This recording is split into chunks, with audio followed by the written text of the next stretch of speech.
I definitely have to preface this show by saying when we started, it was probably 7 o'clock on a Friday night, and I had just started drinking scotch at about 6. I was kind of having a panic attack that lasted a while, and I was trying anything to calm my heart rate down. So by the time Mitch got here, I was probably 1.5 glasses deep and still going throughout this episode. So if we're a little all over the place, I apologize, but I still hope you enjoy it because I kind of had fun with this one. Hello and welcome to Coffee Milk. I'm Mark Laporte. And I'm Mitch DiPaolo. I came across this really cool thing on Google Trends today. And I've actually seen the videos before. People make like YouTube shorts, satisfying videos of removing rust, but with a laser remover. Oh my God, I love those videos. It's like your laser engraver that you got. Yep. But the laser's like a bar. Yep. Like it's what? It looks like it's about 3 inches or so. Depending on like how expensive you go, you could get a bigger machine and whatnot. So I came across Laser Photonics Service Partner. That's or Laser Photonics Service Partner Network. And I was like, oh, cool. So they sell the laser guns, right? And just as I saw that, I was like, a really good side hustle would be just buying one of those guns and removing rust for basically anyone you can. Because unless you have one of those, what do you dunk it in? With the balls and the black balls are in the tank and you dunk I don't know what down into the rust and like. I don't know what that is. What for rust, what we use is Rust 911, and if we don't have an dunk tank, so we've been using sprayers underneath like a Cadillac or something, and as long as water, that Rust 911 solution's constantly going at it, it derusts it in about 24 hours. It's wild. But the tanks are just even more crazy. So you got that thing parked on like an undercarriage cleaner, basically? Yep. Where is do you have it in like a tent? No, we have the car. It's just right up on the lift. And then, yes. Where does all the Rust 911 go that you're spraying?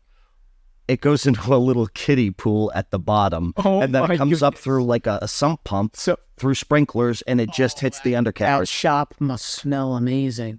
No, actually, it doesn't. It doesn't. The Rust 911, there's no smell. Oh.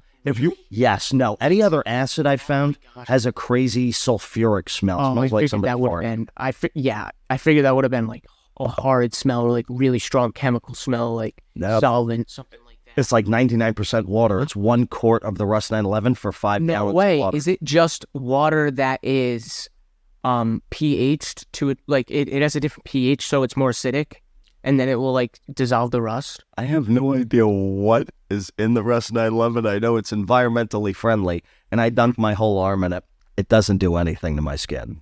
And I'm pretty safe. That's how you know it's like it removes rust like crazy and it's safe. Oh yeah, and when we did a video on that, we had every guy say, "Oh well, molasses works better. Or I could use this." Try dunking something in molasses and derusting it. It takes weeks, and the molasses smells like Coke or whatever, Diet Coke. Yeah, I do want to try that. I think it does work. I've tried it on. I think I was trying to derust some like screws that I couldn't buy more of. And the Coke worked all right, but it wasn't crazy. Rust 911. Very quickly with the Diet Coke, I think the FDA was going to like ban aspartame, or the CDC was going to say that it's cancer causing, and that's one of the main ingredients in Diet Coke. And that's why people were selling their stock, right? Oh, I actually don't know about that. Was this recent or? Yeah, this was probably within the last 2 weeks. I'm pretty sure there was like a thing where people were selling their Coke shares like off because of that. Interesting. I'm pretty sure. But yeah, Laser Photonics Service Partner Network. So like I was saying earlier, you could buy one of those guns, go remove rust for people. What do you think you would get for a job? Like say you got to remove rust off. What's a large piece of metal? Like, a good thing to do is clean. They have the stainless steel equipment in kitchens and like the grill tops that get really rusty and pitted and all that. That's a really good market to target as well. If you were to have one of these guns. But the thing with the gun is it's expensive because everybody keeps on sending us links to it. They're like, oh, you should try this. You should try this. It's like, I thought the last time I checked, the cheapest one was $100,000. Oh, wow.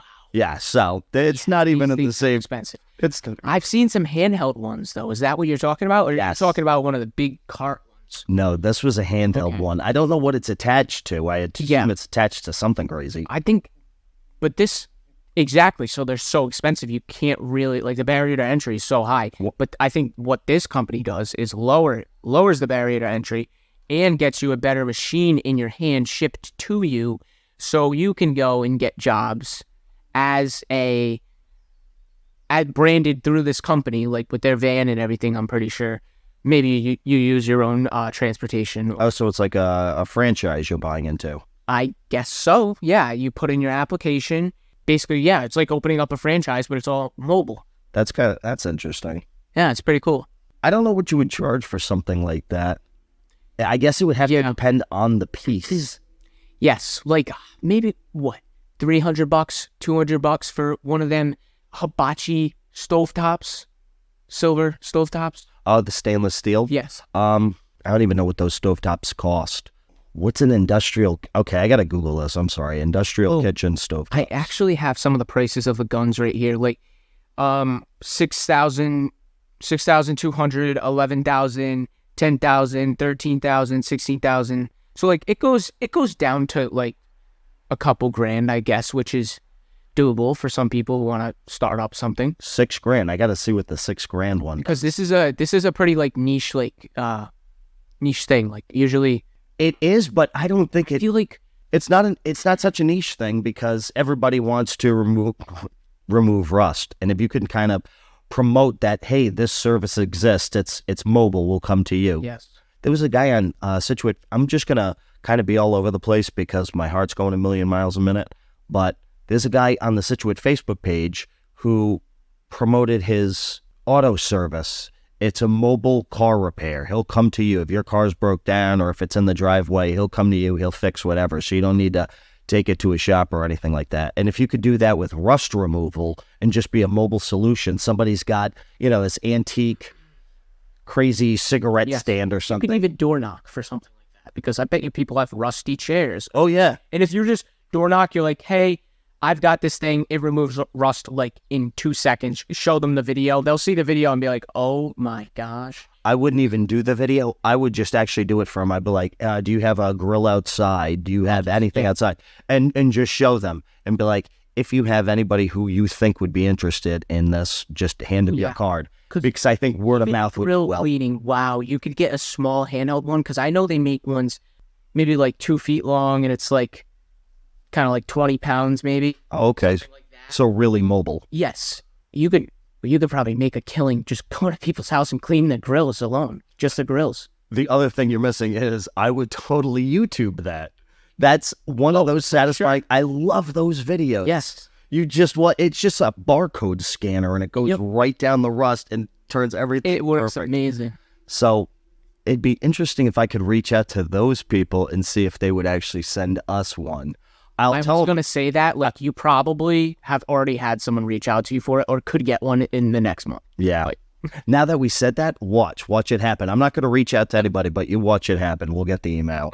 That's like a really good idea, though, because like that's not saturated at all. Like not a lot of people. That's that. And like when you find someone who has that tool and you see how fast it works, your customers are just going to be like, yep, I will be calling you next week. You're going to tell all your friends. I mean, people's cars. If you live in New England, you're just going to make a killing from the rocker panels alone. Be like, I'll do it, $50. Yeah, there's so many, especially here in Rhode Island. Yes. Oh my gosh! Like if I go to my friend's house and I'm like, "Yo, you want me to hit the underside of your truck?" Like, oh, could you? Oh my gosh! And then everyone would want it done. Even bumpers, anything like. Oh yeah. 6,500, you say, huh? Yeah. How much is the biggest thing on Vivor that you could get? Do you think Vivor has a rust remover? It doesn't. I know they have crazy ultrasonic cleaners and stuff like that. It does. Was it Vivor or was it Temu that? It was Vivor. I was gonna say if it was Temu, then that's another Alibaba. Is it? Okay, I knew it was like another Alibaba. Temu telling if Temu says they want to send you anything, you could get a lot of shit from there. That's a crazy opportunity if you could get something from Temu, but I don't think they do that. I don't know. Maybe the individual suppliers from Temu? No, they don't have one. It's laser. It's a tape, pretty much a laser tape measure. Okay. That sucks. Yeah. Temu, hang on. Sorry, I also had a glass of scotch. My heart slowed down. Nah, sandblaster kits and pretty much like a Rust 911 solution. Yeah, no, I think that's a individual. That's not a mass market thing yet. No. So the prices will still be up there. But $6,000 is not bad. One day they'll just start producing them like crazy. We're gonna see these in like drill batteries, Absolutely. like the size of a drill. Yes, you're gonna see the Ryobi rust remover. Ryobi rust remover. Something else that I saw that was really cool. Now we're moving on from rust. Okay, so you're driving, you run out of gas. What do? Walk to the gas station or call AAA. Yes. You have a Tesla, you're driving, you run out of battery. What do? You call a guy with a gas generator, and he comes up and he does. Wait, is that where you were going with it? Yup. No way. Like, I saw a TikTok of this guy, and he did one of those montages of like 1 second snippets of all the different jobs that he got, of him just running his generator in the back of his truck, charging stranded Teslas. And I was like, this freaking genius. Wow. What do you charge for something like that? I don't know. The price of the gas and maybe like a decent amount worth your time. Like, you don't even have to charge crazy high. Like, I bet you there's like multiple people stranded every hour. Nope. You're missing it. That's a subscription model. That's a AAA. You just do it just for electric vehicles. I've seen AAA. Oh, wait, they have a battery truck, but I don't know if it's a battery truck like, oh, we have a bunch of batteries that you can put in your car if yours died, like a 12-volt battery. That's interesting. But yeah, you totally can do AAA that. Oh my gosh, I could make a mobile battery truck, right? And then just go around and charge other Teslas with mine. Absolutely. Because you only need enough for them to get to the next station. You're not charging them all the way up. Okay, so again, I'm completely ignorant with electricity. I try, I almost get it, but if somebody could kind of explain it to me like a computer, like bus and RAM. I don't get it either. It's just there. Yeah, but you seem to understand it better. I don't understand watts versus amps versus volts. Well, watts is like, I think from my best understanding, watts is more like just one number. Like, that's like all of it combined. Like, right now, this AC is drawing 3,000 watts, but it's running on 110 volts AC and pulling 15 amps. So 15 times 110. I can't do public math right now. You know, so like, say you had the actual, like, you had a multimeter device hooked up to measure the voltage and amperage of the AC. If you had it hooked up, and I'm pretty sure you just multiply the amps by the volts to get the watts, and like watts is more of like a energy. It's for energy, like joules kind of. MVA. Like you convert it to joules. Okay. Yeah. Or WVA. Did you look up the equation? What is it? I thought you were typing. Yeah. No, I was actually. I don't know what I was looking up. It's electricity, I guess. I don't know. That's my understanding. I'll still work with that. I'll try better next time. But yeah, Sorry. Stranded Tesla owners. I think AAA charges about $7 a month, and I believe that's 100 miles towing for free. Plus, the benefit of having AAA anyway is you can go there and do DMV stuff without having to go to the DMV. That is just a godsend. God bless them. And you can get it that day because registration or a license expired that day, and I was like, shit. And I went to AAA.com, and then I just went in, I signed up, and then went into AAA that day and got my license. So, yay, AAA. But you could totally do that for Tesla owners or just all electric vehicle owners. I'm looking at a company right now. It's called Spark Charge. Oh, they're even on Web3 too. It's sparkcharge.io. Roadside electric car charging provider. It looks like they kind of come in. They have carts of batteries, and they kind of just hook it up to your car. So they don't replace batteries. They have batteries that are already charged and then connect. See, you know what Tesla should have did? They should have made their batteries modular so you could drop them right out of the bottom of the car, put a new one on. Like double A's basically, like just like replace the batteries. Like imagine if all the Tesla batteries were modular. Number one, take it out easier. Number two, service it easier. And then you wouldn't have this issue as well. And you could also provide an extra service where you drive around batteries to people who can afford to just throw a new battery in their car, do a battery swap. Maybe it's like a monthly subscription. And wherever you are, you could get a battery. And if you're in like the location that they serve, that'd be really cool. I don't know why he didn't do that. Okay, so he might have tried, but I'm completely, again, ignorant to that. I thought they were. I thought it was kind of like a plug and play sort of thing. The Tesla batteries aren't like plug and play. I didn't know if you could just kind of like look it in like a Ghostbuster battery pack, just ching. Yes, but the battery itself in the car. Like, I thought you could just kind of like pull it out, just like unlatch something and then pull. No, that's not how it works. I don't think so. Oh, okay. Unless it already is really modular, and I don't know that. I'm assuming that you kind of got to really take the car apart to get at the battery. Oh, God. And there's a lot of work to it. I should actually watch the videos that this guy on YouTube, Rich Rebuilds in Massachusetts, he does. He takes... Did he put the diesel? He put the diesel in the Tesla? Did you see that? No. He's black, right? Yes. Yes, I know exactly who you're talking about. He That does guy's awesome. crazy stuff. And his big rise to fame was the Joe Rogan show. My faith in humanity kind of gets restored every once in a while through Instagram, which is weird. There was I don't even know who I was watching, but this video came across my screen and it said, there's this guy on YouTube. He's called The Boring Old Guy, and he hikes with his dog. He does some short videos and a lot of long videos where he just hikes. There's no talking and maybe talking at the end or explaining his hike. But he's been doing it for years and only had 254 subscribers after years. And he does something either every couple of days or at least weekly. And the guy just wanted to show some love. So he put it out on Instagram and said, hey, can we, show this guy some love? After 5 days, he's received 634,000 subscribers. And his videos have done, tens of thousands of views. Wow. And the boring old guy. So now I started watching him, and he's like everybody's grandpa. He's just a cool guy and his dog. I love coming across those. I love coming across those Instagram accounts.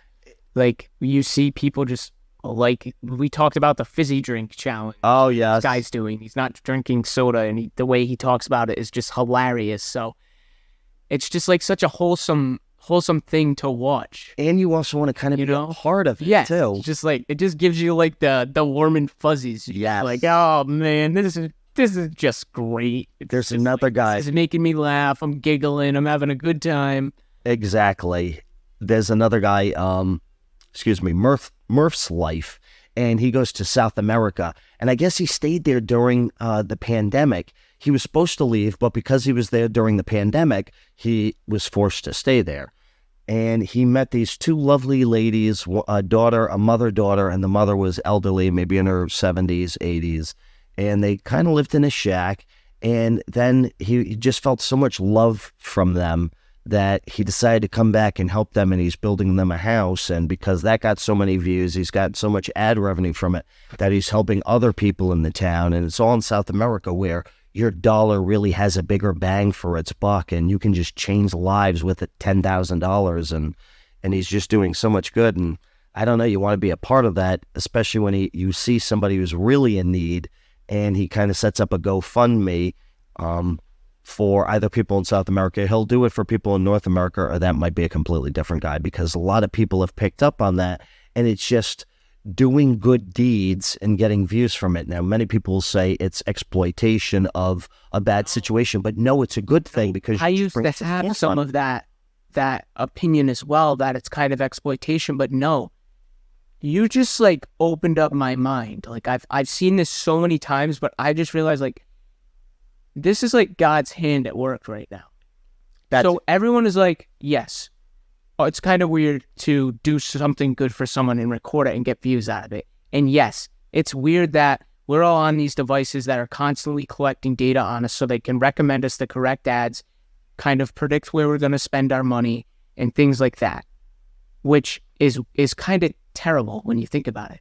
But then when you kind of look at it from a different perspective with a positive mindset, this is a giant snowball rolling down a hill of good. Like you said, he started off doing one thing, right? Yep. For his these people that he met and he liked. He just felt like love from them, so he did another thing, and now he's helping other people. And same thing with all these other channels that are giving away funds and giving away money to businesses. The more they do, the more they make. Yep. The more they do, the more love they spread. So like, the more of these people we have, the more people in this world are literally like they're just going to get help just dropped into their lap. And And that is just because there's a recommendation algorithm. We're all connected on the internet and we're all watching each other's life. And because we're watching each other's life, we can get ads. Like, what? Making millions of dollars just off of watching each other's life. Forget TV, forget all that. Yep. Like, it just blows my mind over and over again. That's why I say sometimes when we bring up our personal lives, granted, we're not big in any way, shape, or form. We'll get there as long as we stay consistent. But people eventually will be fascinated with the mundane stuff that goes on in our lives. It would be nice for them to know that there are people like them. Even it doesn't matter how much money you have or anything like that. There's a podcast I listen to. I bring it up all the time. Tell them Steve Dave. Yeah. And because those guys were friends with Kevin Smith, they know everybody. Matt Damon, Ben Affleck. And there's a guy, Brian Johnson, not the singer from AC/DC or the guitarist. Well, he said he was at a party at Matt Damon's house. And this is Matt Damon, Ocean's 11, 12, 13, Born Supremacy, famous guy. You thought he was Tom Brady when you saw him, which is fantastic. But he was at a party at Matt Damon's house, and he saw Matt Damon get shit from his girlfriend about not taking out the trash. And here's a guy of Matt Damon's stature, and you're his girlfriend. This isn't a woman's rights thing. This is because I would say the same thing about the actress Julia Roberts. If her husband said, "Oh, you didn't take out the trash," I'd be like, "Dude, that's Julia Roberts. You don't give her shit. She's famous." But it was just funny to him to see that Matt Damon also got the same shit that he gets on a daily basis. So yeah. You'll get more views by showing your life, and if your life is to do good, then you just bring more positivity out of it by having other creators copy the exact same thing. Now, they may not do it in South America. They may do it in Arizona to homeless people, and there's a guy, Just Nate. Yeah. He always has a backpack and a tent for any homeless person who wants it, and he asks them, "What do you need?" And and he goes into Home Depot and he buys all the stuff in like a wagon and gives it to him, right? Yep. Yep. You need more of that. And I feel like that's kind of becoming a viral thing now, doing good, which is a great change from the last crazy few years we've had. It's you don't see it on the news, but you'll see it on Instagram where, hey, that's going to get more views anyway than the news any day. Yeah, it all does depend on the ethics of people at the end of the day, but it does have a bit of a snowball effect with how many people they can help once they start getting views. It's just... I see people constantly that will go to Walmart and find a really elderly person who's still working is because they don't have enough from their pension or their Social Security to make ends meet, so they have to work. And within 24 or 48 hours, some famous person will put out a GoFundMe for that very person at Walmart and will make $40,000, $50,000, $60,000. It's like, I don't care if you feel it's exploitation, if you're still doing good. If you do good for the wrong reasons, isn't it still good? Yeah, and a lot of these people are giving away like thousands of dollars like every video. It's like, yes. At least 1,000 is what I'm saying. Like, what is so bad about that? Like, yeah, I guess it's kind of like, no, it's not bad at all. You're giving away money, you're helping people out. Even for the wrong reasons, even if you're like, oh, look at me, but you're really an asshole. It's like, inside. It's almost like taking a deal with like a genie. It's like, okay, you can have money if you give 50% of it away. Like, I mean, how is that a bad thing? No. It's not. Okay. So I'm going to do the reverse of doing good. What if, and I know I brought this up on a previous episode, or I might have just talked to you about it. There's a guy, Mr. Beast came up with the idea, what if you tried to win the lottery through YouTube? And it's, you create a channel, you go out, you buy lottery tickets and scratch tickets, and you use the ad revenue from that to continuously buy them until you win the lottery. Now, you could make the whole channel about winning $1 million. You don't even have to make it like that. You could just scratch the tickets and record it because people watch it, right? They do, but that is genius. Yes, because you're creating an end goal. It's like, I will end this channel once I hit, say winning the lottery to you is winning $1 million, might be 5 million or 10 million, but you go for that amount and you don't stop until you get that amount. And everything you earn, you get a $20 scratch ticket and you make $100. Well, it's you minus that from $1 million, and the whole goal is to win $1 million. Yes, that is incredible. What if you could maybe like pay back some of it too to the viewers? Like maybe you could give $1 away a person, like just for like, like here's your token, like here's your like ticket that you participated, like you got this $1, like you saw this happen, you were part of it. Because I mean, if you hit and it's like 53 million, like you're not going to have 53 million subscribers that fast unless this goes like on every news outlet. I feel like it would take a while to like, I don't know. No, but yeah, you may be right. But would you rather have $1 or would you rather have, I don't know, $25,000? Instead of giving $1 for 25,000 people, you give one person $25,000 because it's now life-changing money. Now we're getting into like, yeah, you could really start a business with this. But is that illegal? I feel like that's illegal. How do you figure? You scratch or you buy? Look, I would make rules over the whole thing. I'd say, okay, I won't buy a Powerball ticket unless it hits $1 billion. Yes. And we'll spend 10% of the ad revenue money for that month on that. And then the rest go to scratchers, or maybe you go to Foxwoods and you play the slots or something like that. I don't know if you'd allow something like that, but I do. It appears that Foxwoods doesn't have a problem with it because I always see people filming their slot machine. Maybe it's as long as it's not table play, slot machines are okay. Yeah. But that adds an interesting element to it. Yeah, my dad's friend that he knows is actually doing this right now. The other day he was like, Mitch, do you have Venmo? Can you Venmo $78 to so-and-so for me? And I was like, oh, why are you doing that? He's like, oh, we're doing this lottery thing. He's going to collect all the money. And each time, like, you can even pick your numbers if you want, I guess. Cool. I don't know how that works, though. Well, you just have a separate ticket with those numbers, and then those numbers would go in the pool. And everyone, if anyone hits, they're all going to split it. Yep. Apparently. I did that with work this week. I said we should all go in, and I went to the post office, and right across the street, it just hit me like a ton of bricks because I don't buy Powerball tickets for anything. But I did think about it earlier that day, and I realized there was a small little gas station across the street, and I'm like, okay, small Massachusetts town, small Massachusetts gas station, that's what you normally read about. Now, I know there were $1 million winners in Massachusetts. Still haven't checked my ticket yet, so maybe I should check it now and see if I'm actually a winner. But keep going. Imagine.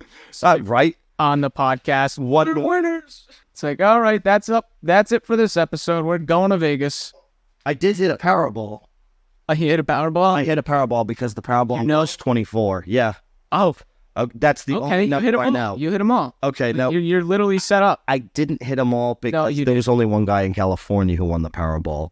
Okay, so I'm sorry. I actually got to check this out. Okay, so I got 24. I got nothing else, but I did get Powerball. Don't you get something for having Powerball? Okay, do I? My dad is always like, once in a while, he's like, Mitch, go to the store and buy 2 tickets, like out of nowhere too, like, and he is not the gambler at all. Like he does not like doing that. And that some nights out of nowhere, he'll like see it on the TV or the news and be like, Mitch, go buy tickets. I'm like, Dad, you see it on the news, you want to go buy tickets. This is the worst time to buy tickets. There's more people buying tickets right now than you could ever imagine, just because of that one thing and just because it's high. You wait until someone hits and then you buy. See, I'm the opposite. I wait till it gets big and then you buy because I believe mathematically it works out more in your favor because the pot is so high. I did not know that. Very quickly, there's that meth TV show on, what was the name of the TV show about making meth? It was a famous TV show. Breaking Bad. Yeah, Breaking Bad. Okay, yeah. Breaking Bad. I thought you were talking about like the drug TV show, like confiscate the meth. No, it was trying to come up with the actor Bryan Cranston. Yes. He did a movie with Diane Lane, I believe. It was about the lottery, and it was about this couple in this small town in the Midwest, and the guy was a numbers guy at a factory, but he kind of got laid off, really forced early retirement, and he was bored, and he picked up the back of a, do you know when you go to Powerball and you actually pick the numbers, you fill out the bubbles? Well, on the back, it gives you the odds, right?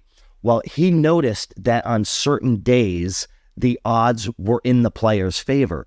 As long as you spent X amount of money, you were guaranteed to make more. It didn't matter. What game was this again? It was kind of like Powerball. It was, yeah, it was Keno, but it happened weekly, and it was just maybe a tri-state thing, or it was a specific thing in a certain state. Yes, in the Midwest. It wasn't like Not Powerball something or we have out here. No, unfortunately not. But so he figured out that there was a problem. It was good. It was a glitch in the system, and the lottery didn't even realize it. So he starts out with like, I don't know, $1,000. He doesn't get his money back because he realizes that there was a chance of error or something, or you just needed a bigger pool of numbers to actually get the results he wanted. So after the second time, he realized it works. He went to everybody in his small town. He said, we're going to create a company. For $500, each one of you get a share. And we're going to take that money and we're going to buy the lottery tickets on these certain days. Every time, guaranteeing you're going to make more money. So by doing that, they all earned enough money to bring their dead town back to life. They used all that money to bring storefronts up and just give free rent to people. It was just an amazing... It's not like it's all like, hey, we won. It's like, all right, we won, and we're rebuilding the town. Exactly. That's amazing. And they also helped, I'm sure they probably paid off their mortgages and stuff, but being in a small Midwest town, I wouldn't think it's that much money. But each one of them became practically millionaires, and it was wild. And the lottery knew about the glitch because they noticed this person was spending exorbitant amount of money. He would have... How long did it go on for? I want to say probably a year. Wow. Because he would have to get thousands of tickets. Think about it. If he had hundreds of thousands, if not millions of dollars, he would have to legit stay by a machine for days to print up every possible combination for the money. So the lottery sees that. They're like, what? One guy's buying all of these tickets on every Tuesday and Thursday? And they realize that, oh, wow, there is a glitch in the system. But they didn't care because they were still making their money, so they let it go. And then I guess maybe the last time that he did it was probably the last time they left that game. They were making money off of others. Oh, yeah, they were totally making their money, and that's all they cared about. Exactly. They just viewed it as a winner, Good movie. If I could remember it, I would tell you, but Bryan Cranston, Google Bryan Cranston lost. So that's why in Breaking Bad, they have the scene where he has to cover up what he's doing to his wife, and he says how he found a really profitable way to count cards for poker, and he was winning all of this money. Yep. That's probably why. Did you finish that, Joe? What? Yes, I did. It was great. Okay, I didn't see the last. Oh my gosh, it was just a masterpiece. No spoiler alert. It was just like one of those shows you just like, you can't put down. Like, I binged it bad. That's how I felt about I binge stuff when I find something I like. Yes. Like, I mean, I guess everyone does, but I'm not like an avid Netflix watcher. Like, whenever I'm like really got nothing to do or really like cannot take my mind off something, YouTube, I will like watch Netflix. Oh, really? No, I watch YouTube more than I watch Netflix, but like I won't ever like, I don't put Netflix on every night, or like I don't put Netflix on like, it's like a month, like every other month. Oh, no kidding. Like once a month thing, like wow, maybe twice a month. No, I always it's weird. But when I do watch it, it's bad. It's like I can't wait. I want to finish, It's like I want to finish the show. But yeah. So did you hear about the guy who stole 200,000 Cadbury Cream Eggs?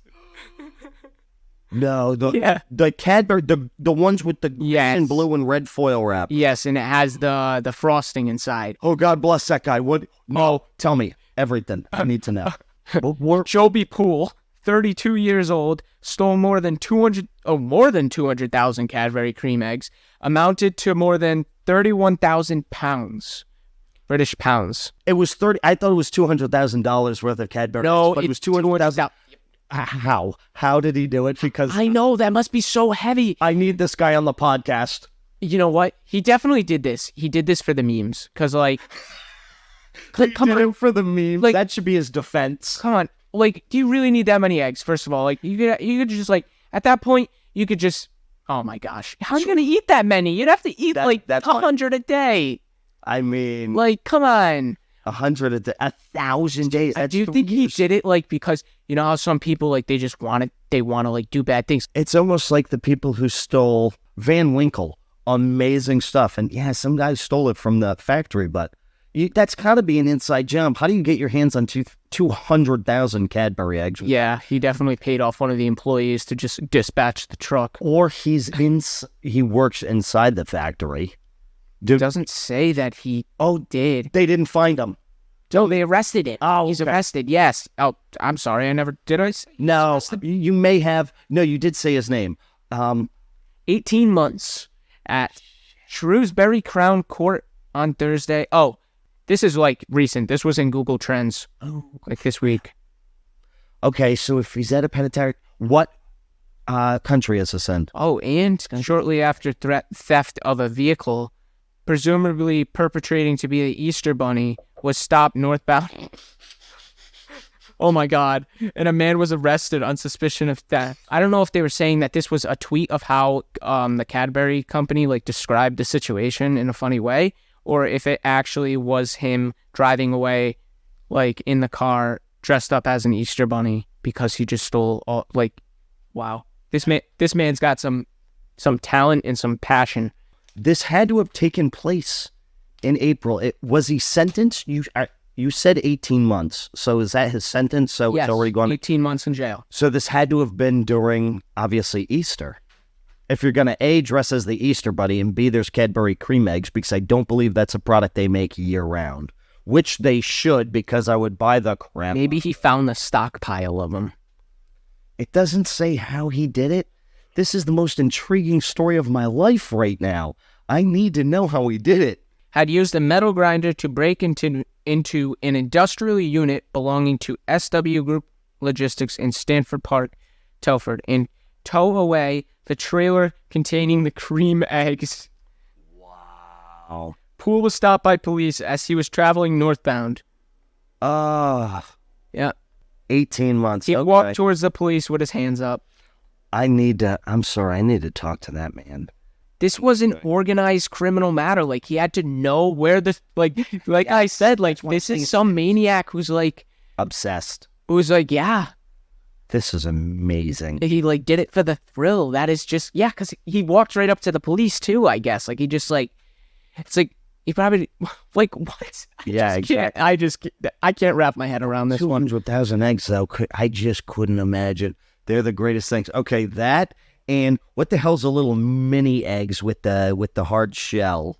Yes, the large shell is the best part, and then you get to the chocolate, and it cracks apart, and you're like, now I want Easter. I wish they had just the shell. Can I just get one made out of all shell? Because it's so sugary. I need that. I need the chocolate and sauce. Yeah, those are actually good. Whenever, like every once in a while, imagine it was just like my mom would put those out. He just wanted nothing else. Gosh, they get destroyed. 200,000 Cadbury Cream Eggs. That's all I want. Oh my gosh, they're delicious. They're amazing. When I had one You've for got the full first time, access to that bowl. You don't even got the restriction How of old the were you? bag.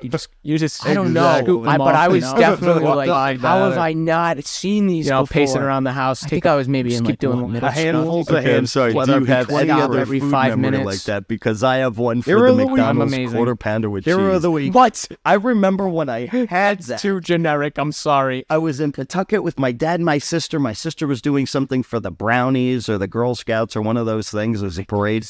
We went to McDonald's, and I remember having that sucker, and I was just like, what is this? The angels came from above, and they were like, oh, Yes. it was beautiful. Okay, I have similar moments like that where I've been like, I used to be super picky. Like, you know, you only get cheese, you only get cheese on your hamburger, you only get like a bland like taco and just like meat and cheese. Like, and then I finally started trying like just a regular like taco from Taco Bell or like whatever came on the burger. I would just like, you know, bite into it and try it. And yeah, the first time that I had like a taco from Taco Bell, like and I actually got everything in it. Like, that was the first time I had a real taco. I was like, wow, this is actually amazing. Do you get it with the lettuce? Yes. No. Yes, no. But it makes it. You need everything in there. No lettuce. Like, I will get their supreme with the... Dude, I used to be like, no lettuce, no tomatoes, no greens.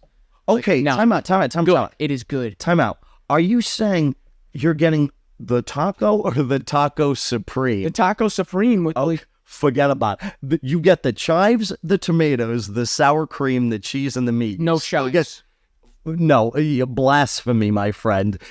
Chives, no lettuce. That's a crust I'm willing to bear. Oh my God. I never get lettuce on anything. No sandwiches, nothing.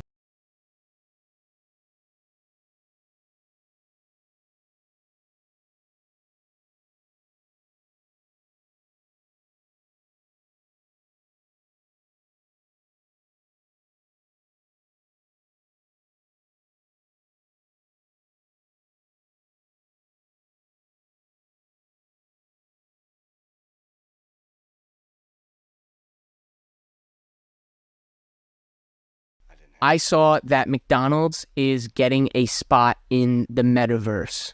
Oh, it only makes sense. I think it is. I don't know what part of the metaverse it is. I think it's Decentraland, probably, like the main one. Right. But yeah, they're getting a spot in the metaverse.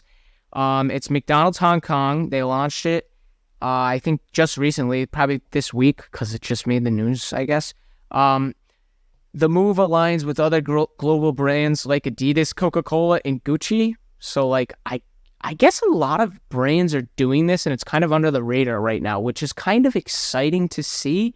But it's also, like, there's this huge, like, bias against crypto. And that's funny because the government's coming out with their own crypto. Yes, CBDC. It's like, really? Yeah. They paved the way for the past 16 years, and now you kind of agree with it, but you still don't like the other stuff that was in the forefront. It's on the Sandbox, actually. It's not in... Sandbox. Okay. Yes, you heard about that all the time on the Bad Crypto podcast. Yep. Yes, they always talked about Sandbox, and maybe there's a reason why, because, I mean, if big companies, major companies are starting to build in the metaverse, like, I mean, it only makes sense that it might be something in the future. Oh, I mean, why would they be doing it now? Why would they be messing around with it? You gotta stay jokes, and that's why we have this writer's strike right now. Do you know there's a writer's strike? Yes, the WGA, and it's because of I don't know everything, but one of the main points was AI, and it's amazing. October last year, that's when this becomes mainstream, and now they're saying that they want to pay an actor for one day and then completely, like, really scan them and be able to use their image and likeness for any movie in perpetuity without paying them. And no, they got to pay them when the movie comes out. That's the whole point of that's one of the major points of the strike. Don't know what everything else is. I'm sorry, I'm new to that. But that when I heard that, it just blew my mind because it hasn't been 10 months yet, and things have already changed dramatically. I wonder how. Like, imagine, like, in the future, there's going to be, like, a you and then, like, a digital you, and, like, the digital you can, like, make money, but you can't, like, keep that money, and you can just, like, maybe borrow against it or, like, something like that. Like, maybe you get tokenized. I don't know. That's awesome. That's just my brain wandering off. I love it. Yeah, the metaverse is named McNuggets Land, built on the Sandbox to celebrate the 40th anniversary of the Chicken McNugget, which was first sold worldwide in 1983. Users can play mini games like McNugget-themed virtual space. They can earn rewards, including sand tokens, the native cryptocurrency of the Sandbox. So, like, that's the token of the platform, I guess. You got in-game accessories for completing quests and McNugget-themed activities, and you can also earn real-world coupons in the game that you can use in. Can you order through there? Subway. That's what I asked. I'm 1 second. You're not really sure. Because Subway has that. There was a guy who went on Instagram and it was showing his VR setup of his Subway store, and people would go and order their Subway, and they can either pick it up at the nearest location or it would be delivered. Yes, I did see that. And, okay, I thought this was going to be more of a permanent thing, but maybe they have to pay Sandbox to keep this property up because it's only going till the 28th. Oh, August 28th. Sorry, August 28th. Yes. It's on the Ethereum blockchain. Yeah, it's just like they're exploring Web3, basically, you know? Like, it's not like it's going to be something in the future. Maybe they're just trying it out. right. I don't get what's so different about Web3. So it would be interesting if McDonald's delivered, or you could just pick it up at your nearest McDonald's. I don't understand why people would go through an extra step of using VR to order things through McDonald's only to pick it up. But hey, if that's your bag, good for you. It seems like it's more of a publicity stunt and like a, hey, we're trying. 100%. Yeah. That's it. It's cool. And people are gonna record themselves doing it, and it's gonna be free advertising. So Yeah. Because they're not free because they're paying to host a land. Which is interesting, because I thought you just purchased the land, but maybe they came up with some agreement. I don't know. Maybe they don't even want it up for that long. Maybe they're purchasing it and then they'll just take it down. I don't know the specifics. It just says August 18th. So or yeah, 28th, whatever. Yeah, but that's pretty cool. Good. McDonald's is in the metaverse. We can put that as the title. McDonald's in the metaverse. A chocolatey heist. I lasted longer than I expected.